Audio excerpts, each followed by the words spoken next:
මම හිතනවා මම ඔබතුමාලා විසින් මතුවුණු කරුණු පිළිබඳව අපේ අදහසකුත් මේ ක්‍රියාදාමයේ පිළිබඳ අපි ප්‍රවේශයට හේතු වුණු කරුණුත් මම සංක්ෂිප්තව ඉදිරිපත් කරන්න.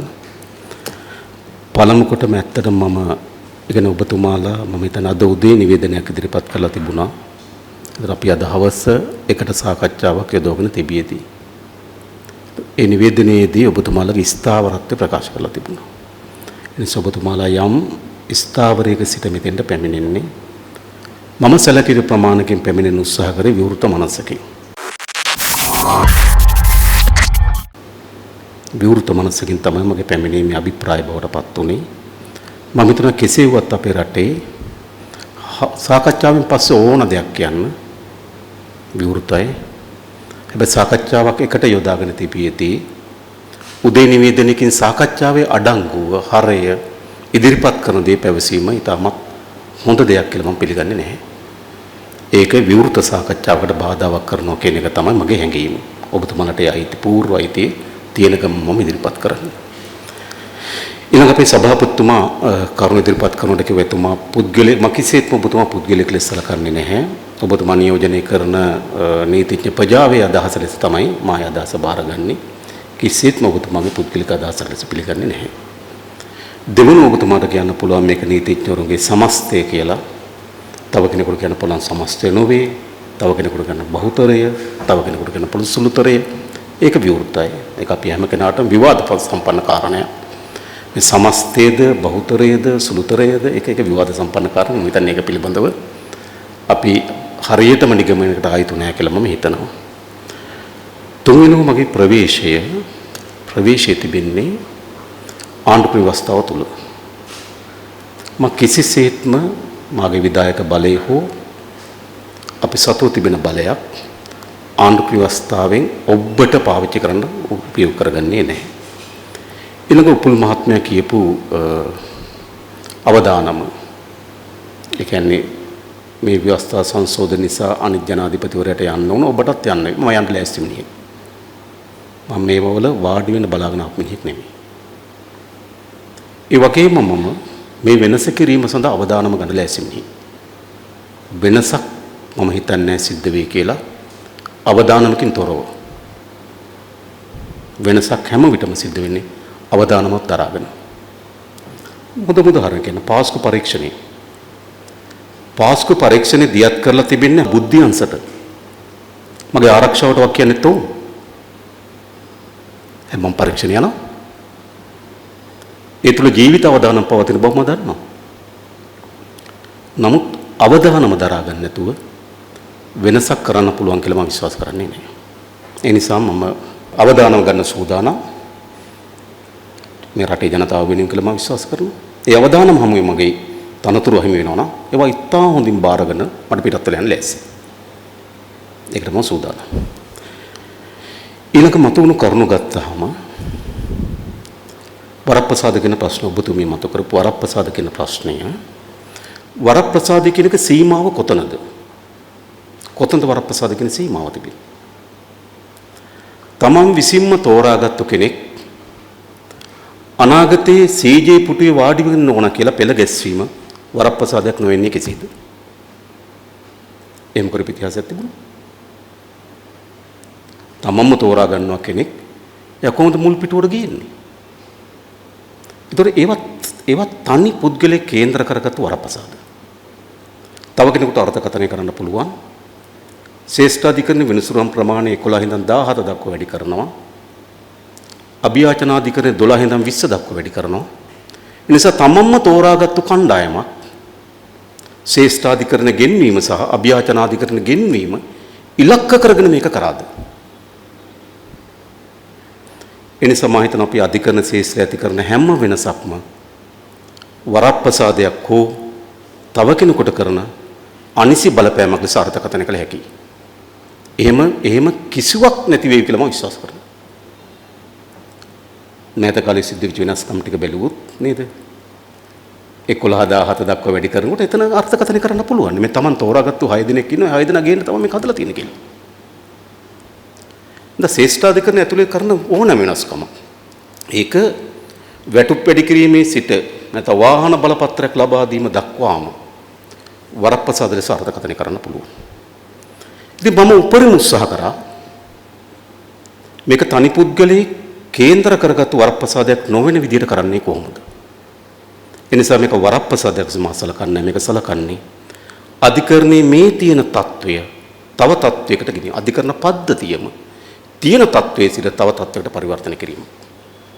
ඒක වරප්‍රසාදයට මාසලකන්නේ නැහැ කෙනෙකුට ඉලක්ක කරන. ඊට පස්සේ එනවා ඇයි එහෙමනම් තව අය ගියා එයාට කලින් කරන්න තිබුණා නේද? නෑ මේක කරන ඕනෑම මොහොතකදී ඊට පෙර දින කෙනෙකුට විශ්‍රාම යන්න පුළුවන්. මේක කරාට පසුව තව කෙනෙකුට මේ වාසිය ලැබෙන්නත් පුළුවන්. එහෙම නැත්නම් මේ කවදාවත් සිද්ධ වෙන්නේ නෙවෙයි. එසම මොකද මේක කොයි වෙලාව හරි කරනවා නම් ඒ වෙනකොට කට්ටියක් විශ්‍රාම ගිල්ලා තිබෙනවා. ඒ වෙනකොට කට්ටියක් විශ්‍රාම වයසට ආසන්න වෙලා තිබෙනවා. ඒක මේ අධිකරණ පද්ධතිය ඕනෑම මොහොතක පවතින එකක්. ඒ නිසා ඒක අර අනිසි වරප්‍රසාදයට සමාර්ථ කතරේ කරන්නේ නැහැ. කණ්ඩායමකට අනිසි බලපෑමක් ලෙස සමාර්ථ කතරේ කරන්නේ නැහැ. ඔබතුමාලා නිශ්චිත ලෙස සඳහන් කරපු පුරප්පාඩු පිරිවීම පිළිබඳ ප්‍රශ්නේ මා එක මේ මාසයක් විතර තම අවසන් කරනවා. ඒක නිශ්චිත කරුණක් මත තමයි ඒක මම ඔබට කියන්නම්. මේක තා පැහැදිලි කරගන්න. පාස්කු නඩුව තියෙනවා. පාස්කු නඩුවේ තියෙන චෝදනා 23000ක් තියෙනවා. සාක්ෂිකරු 3000ක් ඉන්නවා. ඒ ත්‍රිපුද්ගල මහාධිකරණයේ අද මහාධිකරණවල ඉන්න ඉහළම විනිසුරුව තමයි ඒ ත්‍රිපුද්ගල මහාධිකරණ නියෝජනය කරන්නේ. එතකොට ඔහුට තමයි ඊළඟ ඔබතුමාලා කියන පරිදිම ඔහුට තමයි ඊළඟ අභියාචන අධිකරණයට යම අවස්ථාව තිබෙන්නේ. මම හොයලා බලපුවාම මේ නඩුව අවසන් දිරියේ තියෙන්නේ. ඒක සමාජයේ යුක්තිය පිළිබඳව විශාල අපේක්ෂාවකින් පෙළෙන නඩුවක්. ඒක අපි කවුරුත් දන්න එකක් ඒක. ඒ නිසා මගේ අපේක්ෂාවක් තිබුණා එතුමා. එහෙනම් එතුමා අපි අභියාචන අධිකරණයට පත් කරන්න ඕන. ඔබතුමාලා දන්නවා එහෙමනම් මේ නඩුවට වෙන බලපෑම මොකක්ද කියලා. එතුමා පත් නොකර හිටියොත් එතුමාට වෙන බලපෑම එතුමා විශේෂ නඩුවක වාඩි වීම එතුමාට අසාධාරණ ලක්වීම කරුණක්ද කියලා මම කල්පනා කරා. අන්න ඒක තමයි බලපෑම. ඊළඟ ඇයි එහෙනම් අභියාචනාධිකරණයෙන් ඇයි ශ්‍රේෂ්ඨාධිකරණයට බලපෑම ඇති නොවෙන්නේ කියලා. මම එකත් ගෙනල්ලා බැලුවා. ශ්‍රේෂ්ඨාධිකරණයේ ක්‍රමානුකූලව ප්‍රමාණය අඩු වෙමින් තිබෙනවා. අභියාචනාධිකරණය තමයි ගැටලුව මතුවලා තියෙනවා. මේ දෙක අතර සංසන්දනය කළ බැලුවා.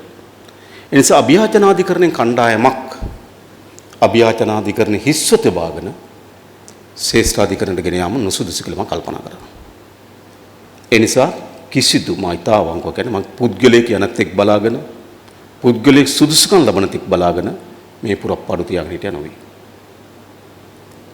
මේ පුරප්පාඩු තිබෙන්නේ සමාජයේ විශාල අවධානයට යොමු වුණු පාස්කු නඩුව පිළිබඳ අවසන් මතක්කාදත් වාර්තා වෙලා තිබුණා. ඒත් ඉක්මනින් මේක අවසන් කළ හැකි කියන වාර්තා පළ වෙලා තිබුණා. ඒතකොට ඒ සාධාරණත්වයට ඉටු කිරීම අරමුණු විතරයි මට තිබුණා. මම හිතනවා ඒක තමයි අධිකරණ ස්වාධීනත්වය පිළිබඳ තියෙන හොඳම නිදර්ශනයක් කියලා මම හිතනවා. යුක්තිය පිළිබඳ අපේක්ෂා කරන මිනිසුන්ගේ අපේක්ෂාවට තියෙන හොඳම සහතිකයක් කියලා මම හිතනවා. මට ඕනම් පාස්කු නඩුව කඩා වැටෙන්න දීලා දාන්න තිබුණා. සාක්ෂිකරු චෝදනා 23000ක් සාක්ෂිකරු 3000. කවුද ඊළඟ මේ නඩුව කවුද වෙලා යන්නේ කවදද යුක්තිය දෙන්නේ මිනිසුන්ට? ඒක තමයි ඒක පිළිබඳ තිබුණේ. නමුත් ඒක විසින් යම් කෙනෙකුට සාධාරණකට කිරීම වෙනුවෙන් යම් අයට අසාධාරණයක් සිදු වෙන බව මම දන්නා. ඒක සාපේක්ෂයි. එයාගේ අසාධාරණ පිළි අරගෙන අනිත් අයට සාධාරණයට කළ තිබුණා අද. ඒක සාපේක්ෂයි. හැබැයි අභියාචනාධිකරණය තමයි ගැටලුව තියෙන්නේ ශ්‍රේෂ්ඨාධිකරණයට වඩා. ඒක මම කල්පනා කරා. ඒ තමයි පත්වීම පිළිබඳව මගේ තියෙන ඔබතුමා අප්‍රේල් මාසයේ 9 වෙනිදා සාකච්ඡාව ඉල්ලලා තිබුණේ මේ පිළිබඳ සාකච්ඡාවක් නෙවෙයි. ඒ ත්‍රිවස්ත සංශෝධන පිළිබඳ සාකච්ඡාවක් අපේ මතුවලා තිබුණේ නැහැ. රයිට්. ඔව්.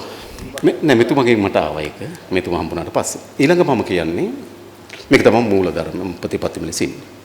ඒතර ඔබතුමාලගේ පස්සේ මම පිළිගන්නවා යුක්තිය ඉටු වෙන්න ඕනකම තියෙන නඩුව පවරලා නඩුව ඉක්මනින් විභාග කිරීමද නඩුව පැවරීම දක්වා එන ගමනද ඒකත් වැදගත් ඔබතුමා කිව්ව පරිදිම. එහෙනම් පළමු කොටම අපේ විමර්ශන ක්‍රියාවලිය ශක්තිමත් වෙන්න ඕන. අද අල්ලස්සෝ දූෂණ කොමිසම සභාව තිබෙන්නේ කොළඹ එකක තැනක විතරයි. ඕන තැනක සිද්ධ වෙන අල්ලස් චෝදනාවක් මෙතන අරගෙන එන්න ඕන.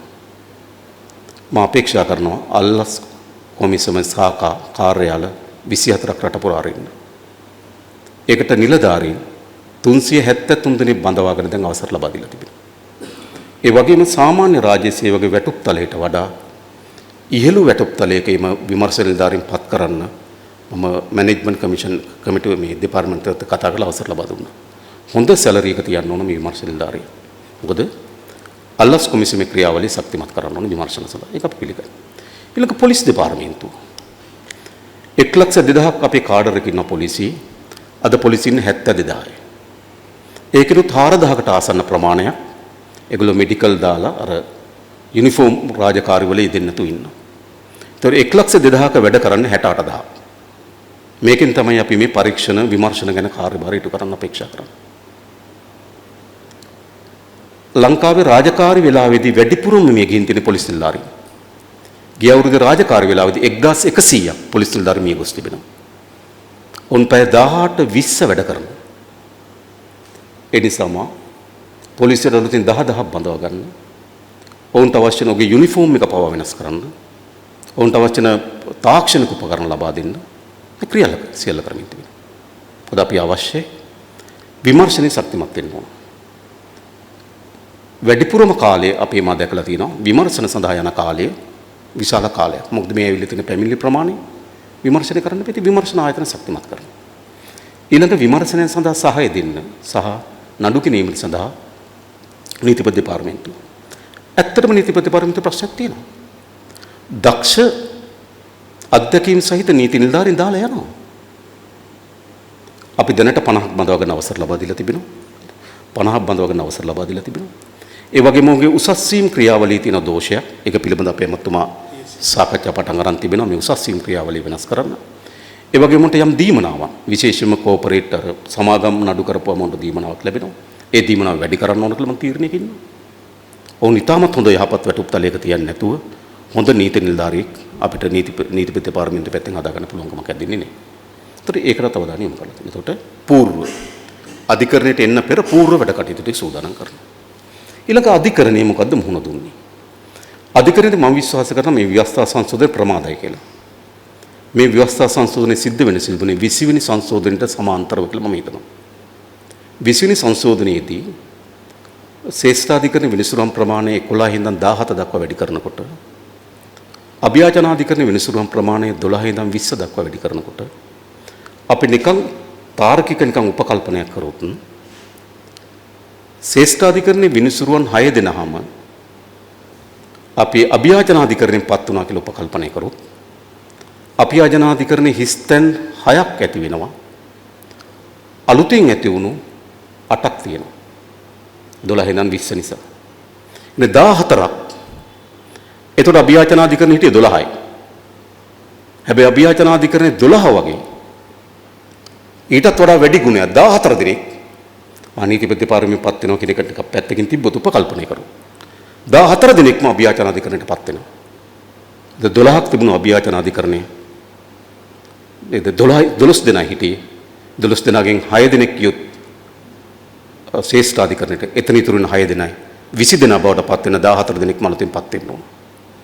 මම හිතනවා ඒ වෙලාවේදී මේ සංශෝධන විය යුතු එක කියලා. ඒ වෙලාවේ තමයි අධ්‍යක්ීම් සහිත කණ්ඩායම රඳවගෙන මේ වැඩි කිරීම කරන්න තිබුණා කියලා හිතනවා. නමුත් ඒක සිද්ධ වුණේ නැහැ. ඒක පසු එක. ඒ නිසා අධිකරණ පද්ධති යම් අධ්‍යක්ීම් සහිත ඔබතුමා කියන කාර්ය 65ද 60ද සමහර අය නඩු තීන්දුව ලියන්නේ ඔක්කොම පිළිගන්නවා. හැබැයි ලියන කෙනා තෝරලා විතරක් මේක දෙන්න බැහැනේ. ඒක තමයි අනිසි වරප්‍රසාද. අනිසි මැදිහත් වීම. නඩු තීන්දුවක් නිසි පරිදි ලියන කෙනා තෝරලා ලබා දෙනවා නම්. ඒක තෝරන්නේ කවුද? ඒ තෝරන කෙනා මතයි කරන්දා පවතුනවද නැද්ද? ඒ නිසා මම කල්පනා කරන්නේ මේක කලේ ඔබතුමාට මම පක්ෂපාතී. මොකක් කරේ ඇගීම් කරයක් බලලා ඒ ඇගීම් ක්‍රමය අනුව මේක දෙන්න පුළුවන් වඩාත් යෝග්‍යයි කියලා මම හිතනවා. හැබැයි ඒ ඇගීම් ක්‍රමය කිසියෙත්ම ස්වාධීනත්වයේ ආරක්ෂා වෙයි කියලා මම හිතන්නේ නැහැ. ඒ නිසා තමයි කල්පනා කරේ මුළු පද්ධතියම ඇති කරන වෙනසකින් තමයි මේ තත්ත්වය ඇති කරන්න ඕන කියලා. එතකොට ඇයි එන නඩු ඉක්මන් වෙනවද කියන ප්‍රශ්නේ? ඒකද තියෙන්නේ. ළඟ අභියාචනාදී මා ශ්‍රේෂ්ඨාධිකරණ විනිසුරුවන් වැඩි කරන්නේ නැහැ. හැබැයි අභියාචනාධිකරණ විනිසුරුවන් ගන්න වැඩි කරනවා. දැන්ටමත් ව්‍යවස්ථාවේමයි JC ගතක අමතුමාට කතා කරන්න කියලා තියෙනවා. දැන්ටමත් ව්‍යවස්ථාවේ අවස්ථාවක් තිබෙනවා. අභියාචනාධිකරණ පළාත් මට්ටමින් සිට් කරන්න පුළුවන්. ඒතර අභියාචනාධිකරණ බලය බෙදින්නේ නැහැ. අභියාචනාධිකරණයේ කේන්ද්‍රීය වශයෙන් තිබිලා අවුරුදු කීපයකට සිට් කරන්න පුළුවන් පළාත් මට්ටමින්. ඒක ක්‍රියාත්මක කරන්න ඕන. ඒ සඳහා අවශ්‍ය වෙන යටිතල පාසුකම් ටික අපි හදලා දෙන්න ඕන. ඒතර ඒකට අවශ්‍ය වෙන මම 4 දිනක් වැඩි කිරීමකට ඇතුල් කරලා තියෙනවා. මේ 4 දිනා වැඩි කරන්නේ අර අභියාචනාධිකරණයක් වරි සිට් කරන තීරණය කරොත් ඒකට අවශ්‍ය වෙන මිනිසුරුන් ප්‍රමාණය සපයලා දෙන්න. ඒතර ඒක අපේ අපේක්ෂාව. ඊළඟ විශාල නඩු ප්‍රමාණයක් ගොඩ ගිහිලා තියෙනවා හයි කෝට් වල. මම හිතන්නේ අපි දිස්ත්‍රික්ක 10ක් ප්‍රධාන වශයෙන් ඒ වල තියෙනවා. තැන් 11ක් වගේ වල තියෙනවා. විශාල උසාවි 11ක් අලුතෙන් හදන්න ඕන. මහාධිකර දැන් කුරුණෑගල වගේ තැන්වල ආසන්න වශයෙන් අපි අලුත් උසාවි 11ක් හදන්න තීරණය කළා තිබෙනවා. ඒ අලුත් උසාවි 11 හදා ගන්න නම් මොකද අපිට වෙනවා? එතෙන්ටත් මහාධිකරණ මිනිසුරුන්ගේ සංඛ්‍යාවත් වැඩි වෙන්න ඕන. ඒ නිසා දැන් තියෙන 110 120 දක්වා වැඩි කරන්න අපි තීරණය කරන් තිබෙනවා. මොකද අලුතින් මහාධිකරණ හදන්න. මොකද මහාධිකරණ මිනිසුරුන් පූල් එක වගේ නෙවෙයි. දැන් අභියාචනාධිකරණ ශ්‍රේෂ්ඨාධිකරණගත පූල් එකක් සංචිතයක් ඉන්නේ. හැබැයි මහාධිකරණ මිනිසුරුන්ට සීට් එකක් සිට් පුටුවක් තියෙන්න ඕනේ. නැත්නම් මහාධිකරණ මිනිසුරු වෙන්නේ නැහැ. ඒ නිසා මහාධිකරණ ප්‍රමාණය ඇති වෙන ප්‍රමාණයට කියන්නේ මහාධිකරණ ප්‍රමාණය අලුතින් ඉදිකරන ප්‍රමාණයට දමා දැක්ක එකක් තිබුණා මේක අර මල යුගයක් මල අවස්ථාවක් එනවා කියලා කියන්නේ මේ අධිකරණ අවුරුද්දයකට ලොක් වෙනවා කියලා. ඒ කියන්නේ මුළු අවුරුදු දෙකකම දීර්ඝ කරපුවාම සියලු පත් කිරීම ලොක් වෙනවා. ලොක් වෙන්නේ නැහැ. ශ්‍රේෂ්ඨාධිකරණ ලොක් වෙනවා. අභියාචනාධිකරණේ නැවත අභියාචනාධිකරණ පිහිටවන ප්‍රමාණයට අර 4 දෙනා පිරෙනවා. මහාධිකරණයේ අපි අලුතෙන් මහාධිකරණ ඇති කරන ප්‍රමාණයට මහාධිකරණ මිනිසුරුන් පිරෙනවා. එතකොට මහේස්ත්‍රාත් අධිකරණුන්ට අවුරුදු 2ක් තව මහාධිකරණ මිනිසුරු බවට පත් වෙන්න ඉන්න ඕනේ. අරකට අනුරූපීව මහේස්ත්‍රාත්තුරුන්ට උසස් වීම ලැබෙනවා. ඊළඟ ඔබතුමා කියන කාර්යය විශාල නඩු ප්‍රමාණයක් තියෙන මහේස්ත්‍රාත් අධිකරණ. ඒ මහේස්ත්‍රාත් අධිකරණ ප්‍රතිසංස්කරණය කරන්න ඕන. ඒ මහේස්ත්‍රාත් අධිකරණ වල අපි දැන්ට මිනිසුරුන් 50 දිනක් බඳවා ගැනීම සඳහා ජීවිතේ කටයුතු කරමින් තිබෙනවා. මට වාර්තා වෙලා තියෙන අනුව මම දන්නේ සම්මුඛ පරීක්ෂණ යෝග්‍යද නැද්ද ඒකට මට නිර්ණය කරන්න බෑ. නමුත් කවුරු හරි මඩුල්ලක් විසින් බඳවා ගන්නකොට 32යි නම් යෝග්‍යතා මට්ටමේ ඉන්නේ. ඒක මට කියන්න බෑනේ 33 කරන්න. ඒව තමයි අනිසිම දේ. නෑ 50ම ගන්න කියලා මට කියන්න බෑ. ඒ බඳවා ගන්නේ කණ්ඩායමට අයිතිය තියෙනවා. ඔවුන් අපේක්ෂා කරන පරිසාධන මට්ටමේ ඉන්න කවුද කියලා උන් බඳවා ගැනීම අයිතිය තියෙනවා. ඒක තමයි ස්වාධීනත්වය. එහෙනම් ඇයි ඕගොල්ලෝ 50ක් තීන්දුව කරලා ඒ 32ක් ගන්න කියලා මම කියන්නේ නැහැ. ඒක හොඳ නෑ. ඒ වාඩි වෙන මණ්ඩලවලට අයිතිය තියෙනවා. තමන් අපේක්ෂා කරන පරිසාධන මට්ටමේ නැත්තම් මේගොල්ලෝ බඳවා ගන්න. ඒතර මේ විදිහට අධිකරණ පද්ධතිය ඇති කරන වෙනස. අනිත් පැත්තෙන් මේ අධිකරණ ඇති කරහට වැඩක් නැහැ. මා දන්නවා අද අපි රටක් හැටියට මුහුණ දෙලා තියෙනවා වෘත්තීමේ ශාස්ත්‍රවල නිලධාරීන් බැඳීමේ හිගයක් තියෙනවා. රඳවා ගැනීම අපහසුතාවයක් තියෙනවා. ඒ නිසා තමයි වෛද්‍යවරුන්ගේ වයස 60 ඉඳන් 63 දක්වා වැඩි කරනවා. ඒක ඇත්තටම පළමු වතාව වැඩි කරේ විශේෂඥ වෛද්‍යවරුන්ට විතරයි. ඊළඟ එක සාමාන්‍ය වෛද්‍යවරුන්ට 63 දක්වා වැඩි කරා. ඒකට සාමාන්‍ය රාජ්‍ය සේවය 60ක් වෙනකොට වෛද්‍යවරු 63 කියන සීමාවේ ඉන්න එක වැඩි කරලා තිබෙනවා. ඒ විදිහට. අනිත් පස්සෙන් ගත්තාම එතන මේ වෘත්තීමේ ශාස්ත්‍රය ඉන්න අපි ආරක්ෂා කරගන්න ඕන පළවෙනි වගකීම. ඒ නිසා විනිසුරුවන්ගේ නිවාස පිළිබඳ ප්‍රශ්නය, ඔවුන්ගේ නිවාස වලට මුදල් කැපීම, කියන්නේ කැපෙන එක සාධාරණවම තිබීම ප්‍රශ්න වගේ ප්‍රශ්න ගණනාවකට මුහුණ දෙලා තියෙනවා. මේ ප්‍රශ්න ඔක්කොම මේ අයවැය ලේඛනෙම විසඳනවා. සමහර අයවැය ලේඛනට කලින් විසඳන මම අපේක්ෂා කරනවා. ඊළඟ ගත්තොත් අපිට අවශ්‍ය වෙන කාර්ය මණ්ඩල නෑ. දැන් මම හිතන්නේ අපි 1007ක හිගයක් තියෙනවා. ඔය කාර්ය මණ්ඩලවල අධිකරණ ශාස්ත්‍ර කාකාස 1007ක හිගයක් තියෙනවා කාඩර් එකට වඩා. 1007න් දැන් අපි ආසන වශයෙන් ගත්තොත් 260ක් දැන්ට බඳවා ගන්න අවසර දීලා තිබෙනවා. ඊටු 700 ගන්නත් අපි බඳවා ගන්නවා මේ දැන් 260ට ඇප්ලිකේෂන් 21000ක් ඇවිල්ලා තියෙන එක තියෙන ප්‍රශ්නේ. බඳවා ගැනීමේ පටිපාටිය අපි පුරවන්නේ විධිමත් තරඟ විභාගයෙන් හෝ සම්මුඛ පරීක්ෂණයෙන් බඳවා ගන්න ඕන. 1007න් පුරවලා අපි අවශ්‍ය වෙන පහසුකම් ටික දෙන මේකට. ඊට අධිකරණ විශාල ප්‍රමාණයක රටේ භාගයට හදපු අධිකරණ තියෙනවා. මේ අයවැය ලේඛනයේ ගැටලු දෙකක් තියෙන අධිකරණ තියෙන කොන්ත්‍රාත්කරුවන් එක ඔයගොල්ලෝ निराකරණය කරගන්න බැරි. ඒ ගැටලු දෙක තියෙන අධිකරණ පද්ධතිය හැර අනිත් ඔක්කොම අධිකරණ ටික හදන්න සල්ලිවින් කරනවා. ඒ වගේම තවත් අධිකරණ ඔයගොල්ලෝ 11ක් ඉල්ලලා තියෙනවා. අලුතින් තාවකාලික කුලී නිමස්සල තියා යන. ඒ 11නුත් යම් ප්‍රමාණයක් ඉදි කිරීම සඳහා මුදල් වැය කරන්න බලාපොරොත්තු වෙනවා. අනිත් පැත්තෙන් ගත්තාම මේ ඔබතුමා කිව්වා වගේම මේක ඩිජිටල් කරන පිළිබඳ අපි පියවර අරන් තිබෙනවා. මම විශේෂයෙන්ම අපි ඩිජිටල් අමාත්‍යංශ සාංශ මෙතුමාට ගිහිල්ලා ජේ.එස්.එක් පුද්ගලික හම්බෙලා අවස්ථා ගණනාවක් හම්බෙලා මේ කාර්යක්ෂම කරන්න කියලා උපදෙස් දුන්නා. මම හිතන්නේ දැන් ශ්‍රේෂ්ඨාධිකරණය සහ ව්‍යාජනාධිකරණයේ සැලකිත ප්‍රතිඵල තියෙනවා. ඉතින් අපි දැනටමත් මම හිතන්නේ දැනට තියෙන්නේ මේ පරීක්ෂා කිරීමේ අවධිය තියෙන්නේ සුප්‍රීම කෝට් එකේ හරි පහළ තියෙන තාම තියෙන්නේ ලොන්ච් කරා. නමුත් ඒක බලන්න ඕන දුවලා බලන්න ඕන සාර්ථක. ඉතින් මේ මුළු ක්‍රියාවලියක කොටසක් මේක කිසිසේත්ම අර විනිසුරුවන්ගේ කාලය වැඩි කිරීම පිළිබඳ ප්‍රශ්නයක් නෙවෙයි. සමස්ත මේ විමර්ශන ක්‍රියාවලියේ සිට සමස්තය දෙස බලපු කොටසක්. ඒතර කොයි වෙලාවෙත් මම හිතනවා අර මෙතුමා කියපු නේද මේකේ නීත් මේක නොවුනත් ඒකේ සුවඳ මොකද්ද මේකෙන් පෙන්눔 කරන්නේ. ඔව් ඒක මම දැන් පිළිගන්නවා. හැබැයි කෝකටත් වළංගුයි. මේ අධිකරණය මෙහෙම පවතින්නේ එහෙම හොඳම සුවඳ සහිතව නෙවෙයි මේ අධිකරණ අදත් විශ්වාස කරන්නේ මිනිස්සු. මේ අධිකරණ පද්ධතිය අදත් විශ්වාස කරන්නේ සුවඳදායකම කරුණු විසින්මද නෑ. සුවඳ නොවන කරුණු ඕන තරම් ඇති වෙලා තියෙනවා. හැබැයි ඒත් මිනිස්සු මේ අධිකරණ පද්ධතිය කෙරෙහි විශ්වාස තබලා තියෙනවා. ඉතින් මම මේ අධිකරණ පද්ධතිය කෙරෙහි විශ්වාස තබනවා. ඇත්ත ගත්තොත් මේක පද්ධතිමය වෙනසක්. මීට කලින් කරලා තියෙන පුද්ගල වෙනසක්, පුද්ගල අනුබද්ධ වෙනසක්. මේක අර්ථකථනය කරන්න පුළුවන්. මම දැක සමහර අය කියන්නේ දෙසැම්බර් 1ට කලින් පස්සේ බැරිද කියලා මගෙන් අහනවා. දෙසැම්බර් 1ට පස්සේ බැරි කියන එකෙන් ප්‍රශ්නේ තියෙන්නේ ප්‍රතිපත්තිමය ප්‍රශ්නයක් තියෙන්නේ. ඉදිරිපත් කරාට පුද්ගලයන්ගේ ප්‍රශ්නයක් තියෙන්නේ. මට පුද්ගලයන්ගේ ප්‍රශ්නයක් නෑ. මම මේ ගොඩක් අය දන්නේත් නෑ. ඔයගොල්ලෝ දන්නවා. මම ඔය ඒ තලයේ ඉන්න ගොඩක් අයත් එක්ක මගේ ළඟ ඇසුරක් නෑ. මම සමහර අය මේ තනතුරට ආවට පස්සේ විතරයි නම් වුණත් දන්නේ. ඔයගොල්ලෝ දන්නවා. මම හිතන්නේ වෙන කොහෙවත් අපි මේ වගේ අවස්ථාව කර වෙන ගොඩක් අවස්ථාවල අපි හම්බෙන්නේ නැති අය. හරිද? හැබැයි මම හිතනවා මේ පද්ධතිය වෙනසක් අවශ්‍යයි කියලා. අන්නේ පද්ධතියේ වෙනස ඇති කිරීම වෙනුවෙන් තමයි මේ කාර්ය කරන්න කියලා මම හිතන්නේ. මොකද හැම වෙලාවෙම හොඳම සුවඳවත් භාවයෙන් ආපු ගමනක් නෙවෙයි අධිකරණ පද්ධතියට තියෙන්නේ. ඒ නිසා මේක අධිකරණ පද්ධතියට මාර විනාශයක් සිද්ධ වෙන විශාල බිඳ වැටීමක් සිද්ධ වෙන.